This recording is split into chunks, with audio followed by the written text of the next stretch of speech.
now we're going to look at the Egyptian prophecy. And the source of this prophecy comes from two ancient Egyptian artifacts, the Egyptian Book of the Dead and the Great Pyramid in Giza.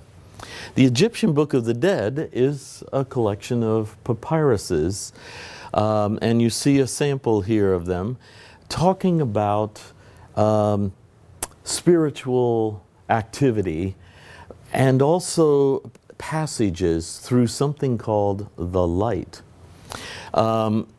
Initially, a man named Marsham Adams, reading Budge's translation of the Egyptian Book of the Dead, noticed that Budge had simply artificially titled it the Book of the Dead because the Tibetan Book of the Dead had been published recently, and he liked the idea that he had the Egyptian Book of the Dead.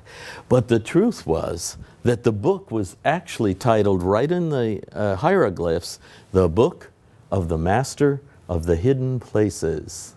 That was the real title of these papyruses, this manuscript. Marsham Adams also noticed that in chapter 15, it started to talk about a thing called the light. And that fascinated him because it sounded like they were really talking about a structure and hallways and passageways through the structure.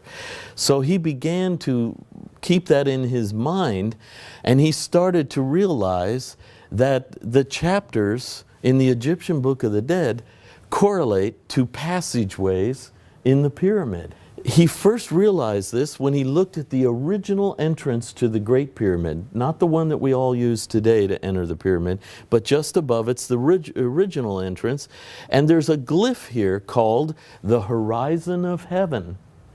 And what comes through the horizon of heaven? The light. The light. And he realized, my goodness, particularly chapter 15, is one of the great Egyptologists, Sir Gaston Maspero, wrote, "The pyramid and the Book of the Dead reproduce the same original, the one in words, the other in stone."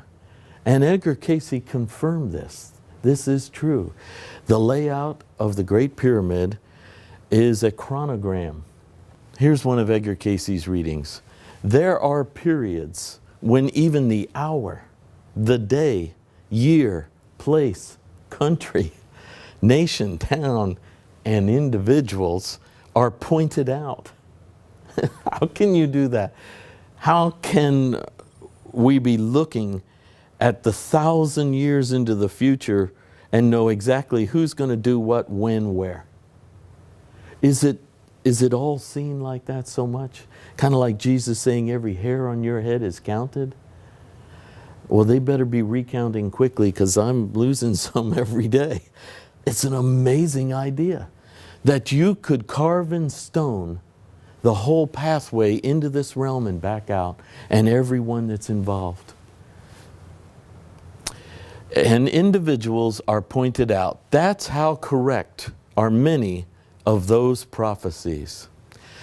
All changes that came in the religious thought in the world are shown there in the pyramid chronograph, in the variations in which the passage through same is reached, from the base to the top, or from the open tomb in the king's chamber to the top.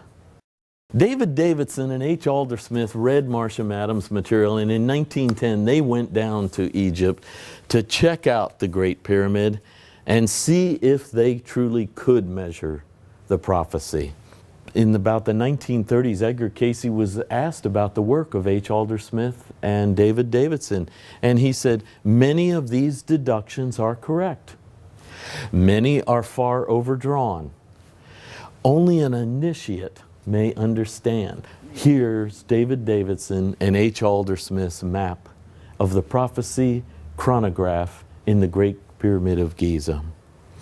As you see, the descending passageway is the descent out of heaven into matter, into the chamber of chaos. This type of lettering Davidson did because he was taking it directly out of the Egyptian Book of the Dead. The name of what we call the pit or subterranean chamber. Notice this dotted line? That is the bedrock of the Giza Plateau upon which the pyramid's built. So this shaft actually digs down into the bedrock, and this is the subterranean chamber or pit. But the Egyptian Book of the Dead called it the chamber of chaos or upside downness. Fascinating revelation into a shift in our awareness that was all backwards. We thought ourselves to be terrestrial beings instead of celestial. We thought life is material, matter, 3 dimensions instead of the essence of life and celestial dimensions, unlimited dimensions. Now, the ascending passageway back up is blocked by a giant granite plug, which the Egyptian Book of the Dead calls that first little location the Gate of the Ascent. And the first passageway is called the Hall of Truth while still in darkness. So you don't know the whole story, but you're pursuing. Something's got to be more to this life than I'm seeing or feeling in the material paradigm that everyone is teaching me and that I'm trying to live in. There's got to be more to it. The Hall of Truth while still in darkness.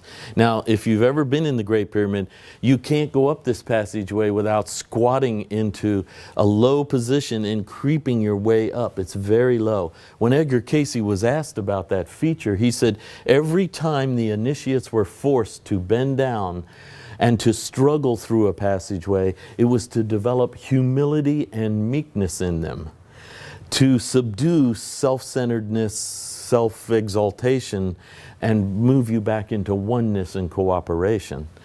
So the long ascending passageway, very low, the Hall of Truth while in darkness. Now you get to the last step, and Davidson measured that date to be BC 4. And he wrote down the birth of Christ. Now, for a long time we thought, why would it be BC 4? Until scholars not too long ago discovered a document signed by Herod ordering the death of all male children under 1 year of age, and the date he signed it was 4 BC. And we realized, oh my goodness, the child was born 4 years before we thought.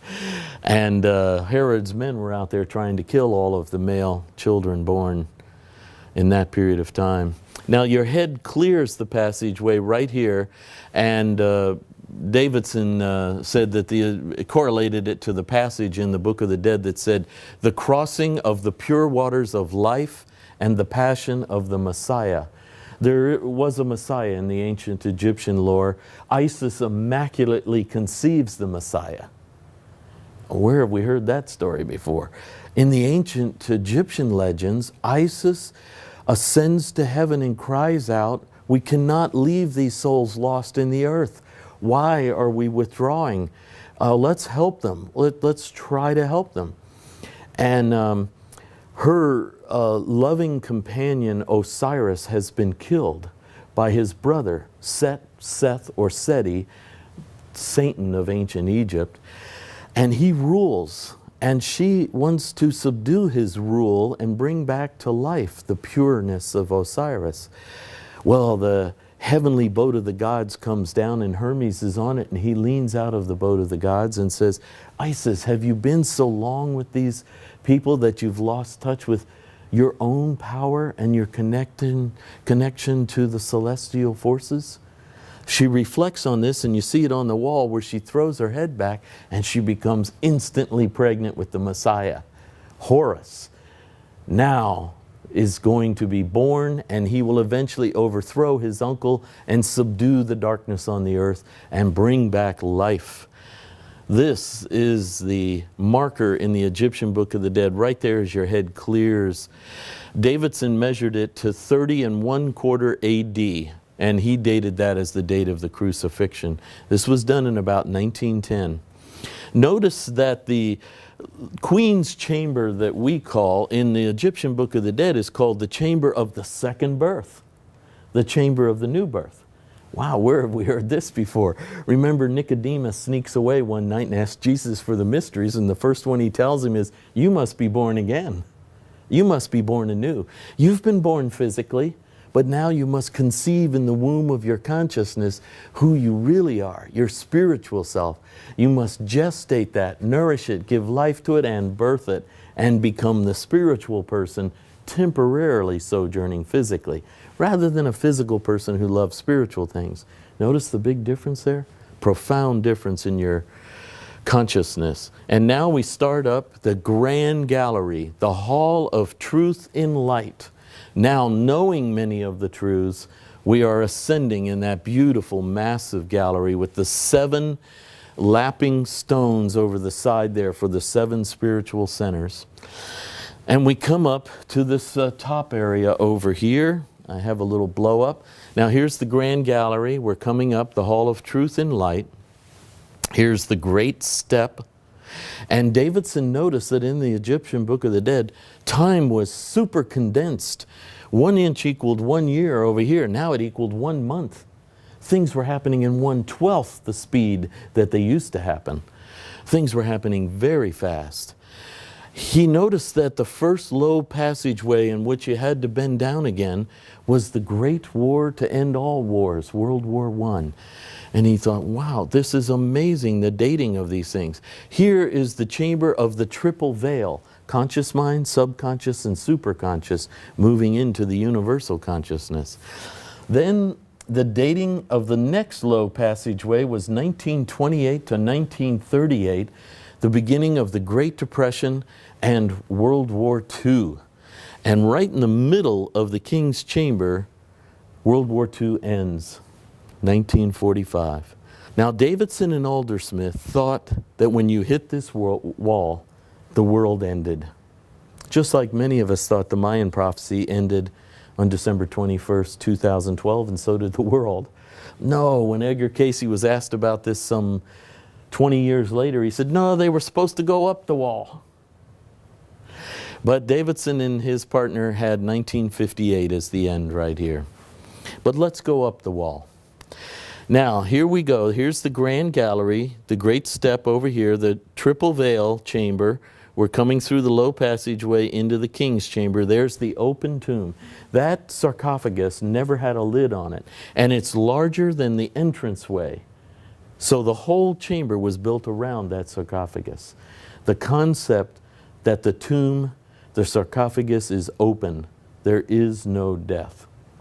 And then 7 stones are laid above it to represent the 7 ages. And we cycle back through them real quick just to make sure we really got it. That we understand and face all the weaknesses that brought us down. We have them under control, and they have nothing in us again, so we can ascend.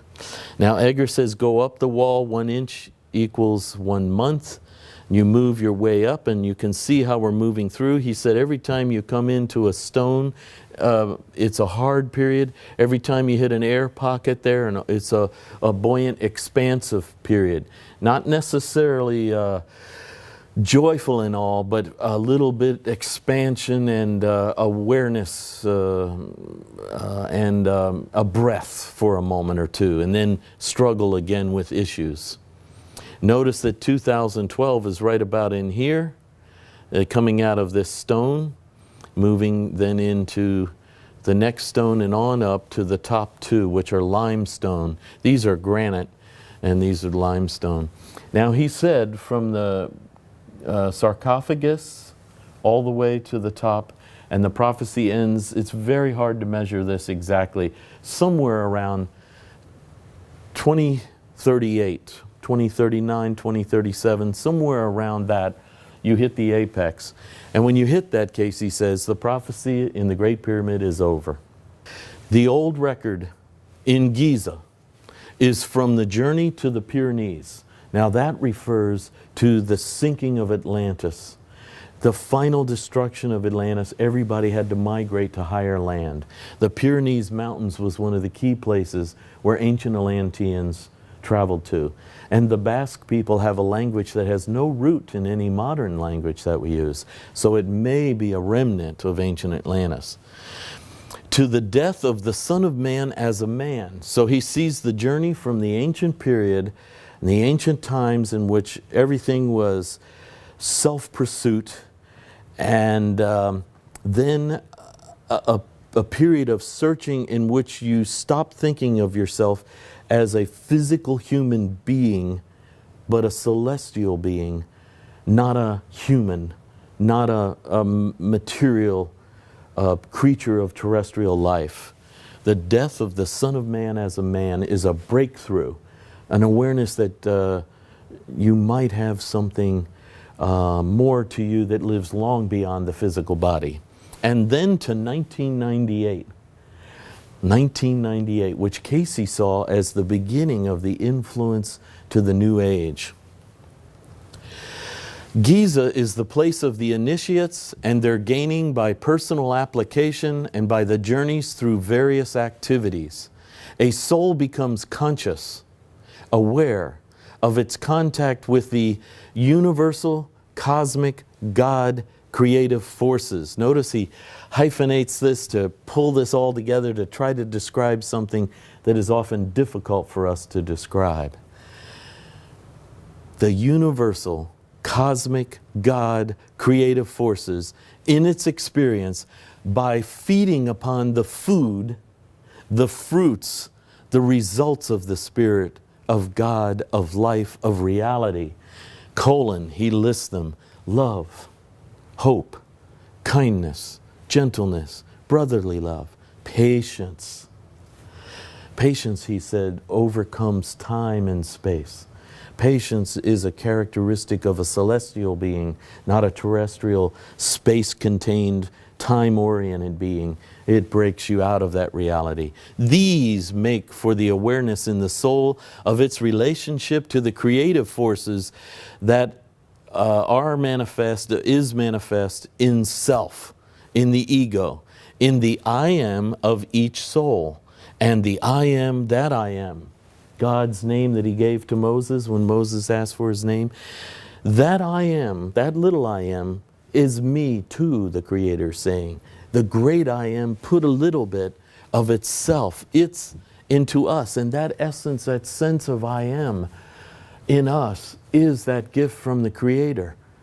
Self-awareness, self-consciousness, and free will to use it to grow to become a companion with the Creator. The awareness is coming. This is Casey's prophecy about this Egyptian awareness. It is coming of the full consciousness, of the ability to communicate with or to be aware of the relationships to the creative forces and the uses of same in material environs.